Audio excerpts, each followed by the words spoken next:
The Adventures of Huckleberry Finn by Mark Twain. Chapter 21.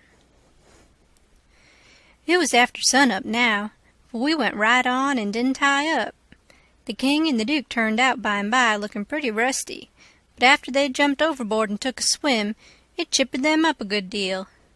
After breakfast, the King, he took a seat on the corner of the raft, and pulled off his boots and rolled up his breeches, and let his legs dangle in the water, so as to be comfortable, and lit his pipe and went to getting his Romeo and Juliet by heart. When he had got it pretty good, him and the Duke begun to practice it together. The Duke had to learn him over and over again how to say every speech, and he made him sigh, and put his hand on his heart, and after a while he said he'd done it pretty well.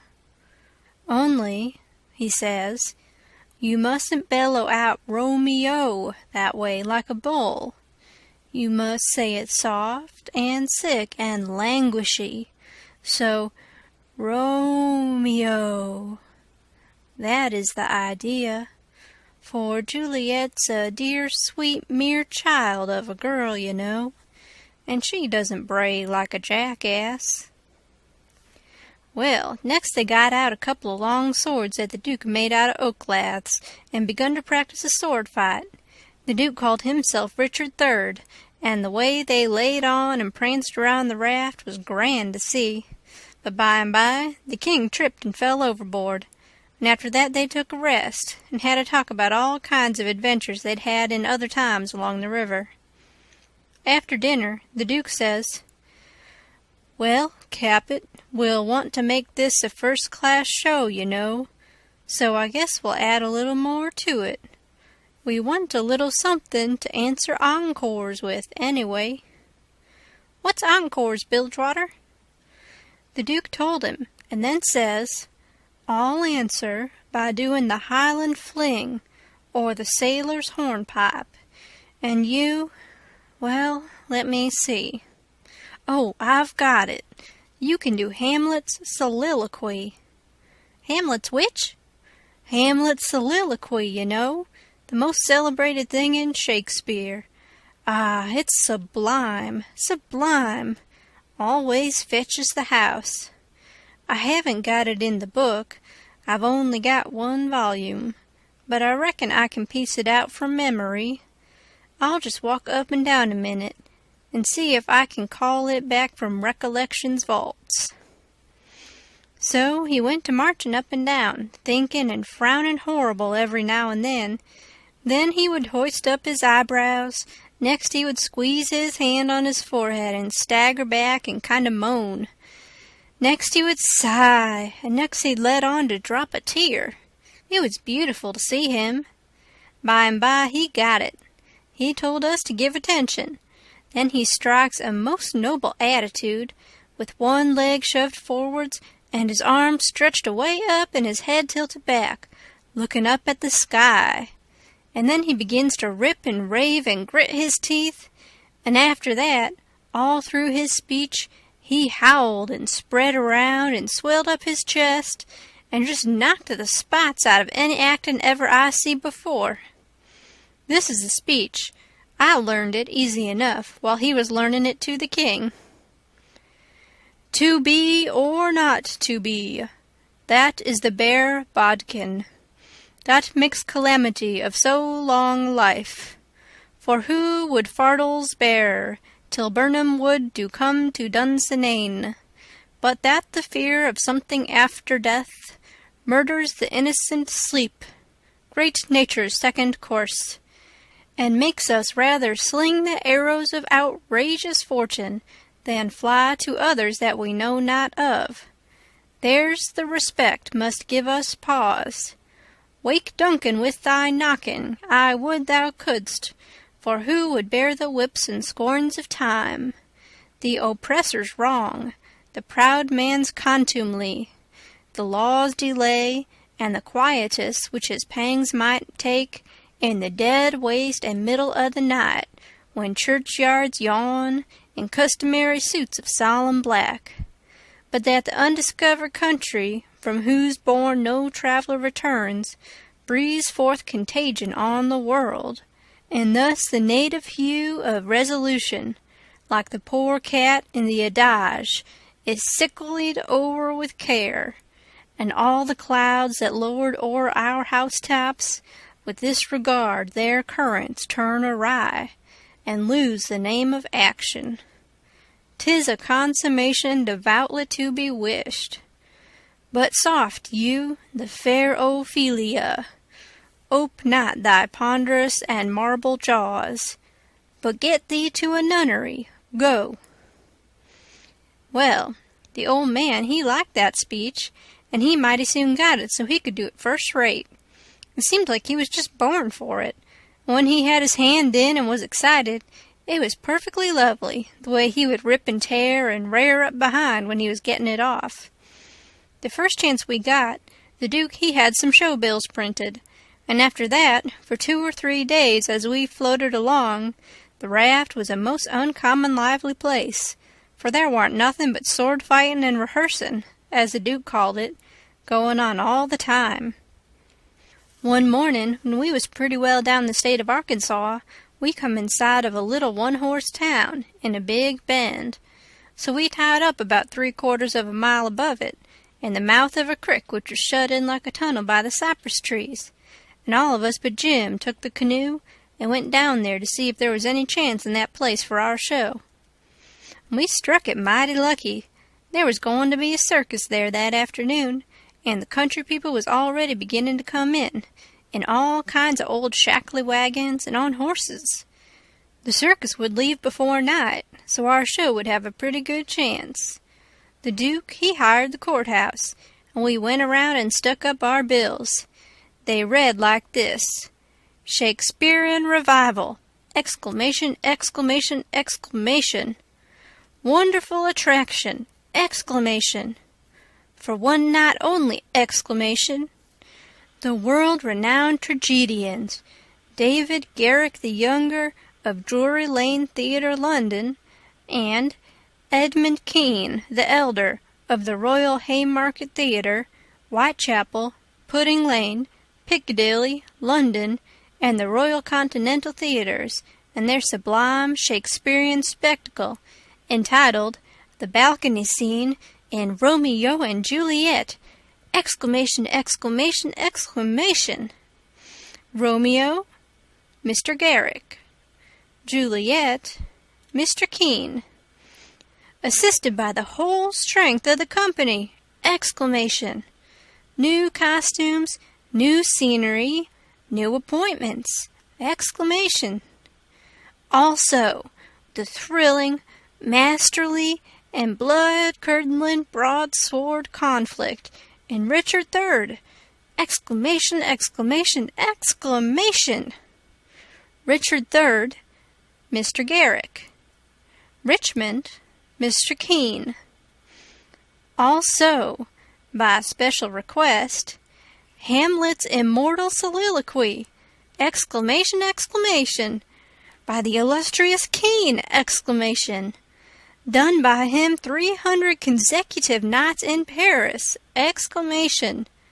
For one night only, on account of imperative European engagements! Exclamation! Admission 25 cents. Children and servants 10 cents. Then we went loafing around the town. The stores and houses was most all old, shackly, dried-up frame concerns that had never been painted. They was set up 3 or 4 foot above ground on stilts, so as to be out of reach of the water when the river was overflowed.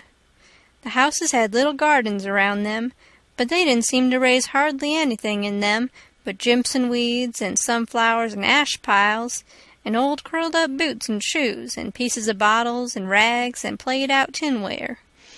The fences was made of different kinds of boards, nailed on at different times, and they leaned every which way, and had gates that didn't generally have but one hinge, a leather one. Some of the fences had been whitewashed some time or another, but the Duke said it was in Columbus's time, like enough. There was generally hogs in the garden, and people driving them out. All the stores was along one street. They had white domestic awnings in front, and the country people hitched their horses to the awning posts. There was empty dry goods boxes under the awnings, and loafers roosting on them all day long, whittling them with their barlow knives, and chawing tobacco, and gaping and yawning and stretching. A mighty ornery lot. They generally had on yellow straw hats, most as wide as an umbrella, but didn't wear no coats nor waistcoats. They called one another Bill and Buck and Hank and Joe and Andy, and talked lazy and drawly, and used considerable many cuss words. There was as many as one loafer leaning up against every awning post, and he most always had his hands in his breeches pockets, except when he fetched them out to lend a chaw of tobacco or scratch. What a body was hearing amongst them all the time was, "Give me a chaw of your tobacco, Hank." "'Tain't, I hain't got but one chaw left. Ask Bill." Maybe Bill, he gives him a chaw. Maybe he lies and says he ain't got none. Some of them kinds of loafers never has a cent in the world, nor a chaw of tobacco of their own, but they get all their chawing by borrowing. They say to a fella, "I wisht you'd lend me a chaw, Jack. I just this minute gave Ben Thompson the last chaw I had," which is a lie pretty much every time. It don't fool nobody but a stranger. But Jack ain't no stranger. So he says, "You give him a chaw, did you? So did your sister's cat's grandmother. You pay me back the chaws you've already borrowed off of me, Leif Buckner. Then I'll loan you 1 or 2 ton of it, and won't charge you no back interest nother." "Well, I did pay you back some of it onct." "Yes, you did, 'bout 6 chaws. You borrowed store tobacco and paid back niggerhead." Store tobacco is flat black plug, but these fellows mostly chaws the natural leaf twisted. When they borrow a chaw, they don't generally cut it off with a knife, but set the plug in between their teeth, and gnaw with their teeth and tug at the plug with their hands till they get it in two. And sometimes the one that owns the tobacco looks mournfully at it when it's handed back, and says sarcastic, "Here, give me the chaw and you take the plug." All the streets and lanes was just mud. There weren't nothing else but mud. Mud as black as tar and nigh about a foot deep in some places, and 2 or 3 inches deep in all the places. The hogs loafed and grunted around everywheres. You'd see a muddy sow and a litter of pigs come lazying along the street and wallop herself right down in the way, where folks had to walk around her, and she'd stretch out and shut her eyes and wave her ears whilst the pigs was milking her, and look as happy as if she was on salary. And pretty soon you'd hear a loafer sing out, "Hi, so, boy, sick him, Tige," and away the sow would go, squealing most horrible, with a dog or 2 swinging to each ear, and 3 or 4 dozen more coming. And then you would see all the loafers get up and watch the thing out of sight, and laugh at the fun and look grateful for the noise. Then they'd settle back again till there was a dog fight. There couldn't anything wake them up all over, and make them happy all over, like a dog fight, unless it might be putting turpentine on a stray dog and setting fire to him, or tying a tin pan to his tail and see him run himself to death. On the riverfront some of the houses was sticking out over the bank, and they was bowed and bent and about ready to tumble in. The people had moved out of them. The bank was caved away under one corner of some others, and that corner was hanging over. People lived in them yet, but it was dangersome, because sometimes a strip of land as wide as a house caves in at a time. Sometimes a belt of land a 1/4 of a mile deep will start in and cave along, till it all caves into the river in one summer. Such a town as that has to be always moving back and back and back, because the river's always gnawing at it. The nearer it got to noon that day, the thicker and thicker was the wagons and horses in the streets, and more coming all the time. Families fetched their dinners with them from the country, and eat them in the wagons. There was considerable whiskey drinking going on, and I seen 3 fights. By and by somebody sings out, "Here comes old Boggs, in from the country for his little old monthly drunk. Here he comes, boys." All the loafers looked glad. I reckon they was used to having fun out of Boggs. One of them says, "Wonder who he's a-gwine to chaw up this time. If he'd a-chawed up all the men he's been a-gwine to chaw up in the last 20 year, he'd have considerable reputation now." Another one says, "I wisht old Boggs'd threaten me, 'cause then I'd know I warn't gwine to die for 1,000 year." Boggs come a-tearing along on his horse, whooping and yelling like an Injun, and singing out, "Clear the track thar! I'm on the war-path, and the price of coffins is a-gwine to rise." He was drunk and weaving about in his saddle. He was over 50-year-old and had a very red face. Everybody yelled at him and laughed at him and sassed him, and he sassed back and said he'd attend to them and lay them out in their regular turns, but he couldn't wait now because he'd come to town to kill old Colonel Sherburne, and his motto was, "Meat first and spoon vittles to top off on." He see me and rode up and says, "Where'd you come from, boy? You prepared to die?" Then he rode on. I was skeered, but a man says, "He don't mean nothin'. He's always a-carryin' on like that when he's drunk. He's the best-naturedest old fool in Arkansas. Never hurt nobody, drunk nor sober." Boggs rode up before the biggest store in town and bent his head down so he could see under the curtain of the awning, and yells, "Come out here, Sherburne. Come out and meet the man you've swindled. You're the hound I'm after, and I'm a-gwine to have you, too." And so he went on, calling Sherburne everything he could lay his tongue to, and the whole street packed with people listening and laughing and going on. By and by, a proud-looking man about 55, and he was a heap the best-dressed man in that town, too, steps out of the store, and the crowd drops back on each side to let him come. He says to Boggs, mighty calm and slow, he says, "I'm tired of this, but I'll endure it till 1 o'clock. Till 1 o'clock, mind, no longer. If you open your mouth against me only once after that time, you can't travel so far, but I will find you." Then he turns and goes in. The crowd looked mighty sober. Nobody stirred, and there warn't no more laughing.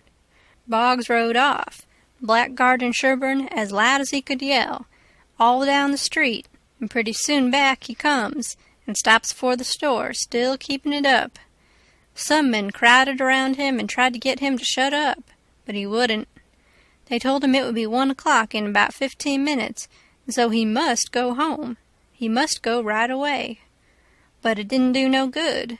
He cussed away with all his might, and throwed his hat down in the mud and rode over it, and pretty soon away he went a-ragin' down the street again, with his gray hair a-flyin'. Everybody that could get a chance at him tried their best to coax him off of his horse so they could lock him up and get him sober, but it warn't no use. Up the street he would tear again, and give Sherburne another cussin'. By and by somebody says, "Go for his daughter. Quick, go for his daughter. Sometimes we'll listen to her. If anybody can persuade him, she can." So somebody started on a run. I walked down street a ways and stopped. In about 5 or 10 minutes, here comes Boggs again, but not on his horse. He was a-reelin' across the street towards me, bareheaded, with a friend on both sides of him a-hold of his arms and hurrying him along. He was quiet and looked uneasy, and he warn't hanging back any, but was doing some of the hurrying himself. Somebody sings out, "Boggs." I looked over there to see who said it, and it was that Colonel Sherburne. He was standing perfectly still in the street and had a pistol raised in his right hand, not aiming it, but holding it out with the barrel tilted up towards the sky. The same second I see a young girl coming on the run, and 2 men with her. Boggs and the men turned round to see who called him, but when they see the pistol, the men jumped to one side, and the pistol barrel come down slow and steady to a level, both barrels cocked. Boggs throws up both of his hands and says, "Oh, Lord, don't shoot!" Bang goes the first shot, and he staggers back, clawing at the air. Bang goes the second one, and he tumbles backward onto the ground, heavy and solid with his arms spread out. That young girl screamed out and comes rushing, and down she throws herself on her father, crying and saying, "Oh, he's killed him! He's killed him!" The crowd closed up around them and shouldered and jammed one another with their necks stretched, trying to see, and people on the inside trying to shove them back and shouting, "Back, back! Give him air! Give him air!" Colonel Sherburne, he tossed his pistol onto the ground and turned around on his heels and walked off. They took Boggs to a little drug-store, the crowd pressing around just the same, and the whole town following, and I rushed and got a good place at the window, where I was close to him and could see in. They laid him on the floor and put one large Bible under his head and opened another one and spread it on his breast, but they tore open his shirt first, and I seen where one of the bullets went in. He made about a dozen long gasps, his breast lifting the Bible up when he drawed in his breath, and letting it down again when he breathed it out. And after that, he laid still. He was dead. Then they pulled his daughter away from him, screaming and crying, and took her off. She was about 16, and very sweet and gentle-looking, but awful pale and scared. Well, pretty soon the whole town was there, squirming and scrouging and pushing and shoving to get at the window and have a look, but people that had the places wouldn't give them up, and folks behind them was saying all the time, "Say now, you've looked enough, you fellas. 'Tain't right and 'tain't fair for you to stay there all the time, never give nobody chance. Other folks has their rights as well as you." There was considerable jawing back, so I slid out, thinking maybe there was going to be trouble. The streets was full, and everybody was excited. Everybody that seen the shooting was telling how it happened, and there was a big crowd packed around each one of these fellas, stretching their necks and listening. One long, lanky man with long hair and a big white fur stovepipe hat on the back of his head and a crooked-handled cane marked out the places on the ground where Boggs stood and where Sherburne stood, and the people following him around from one place to the other and watching everything he done, and bobbing their heads to show they understood, and stooping a little and resting their hands on their thighs to watch him mark the places on the ground with his cane. And then he stood up straight and stiff where Sherburne had stood, frowning and having his hat brimmed down over his eyes, and sung out, "Boggs," and then fetched his cane down slow to a level, and says, "Bang!" Staggered backwards, says, "Bang!" again, and fell down flat on his back. The people that had seen the thing said he done it perfect, said it was just exactly the way it all happened. Then as much as a dozen people got out their bottles and treated him. Well, by and by somebody said Sherburne ought to be lynched. In about a minute everybody was saying it, so away they went, mad and yelling, and snatching down every clothesline they come to.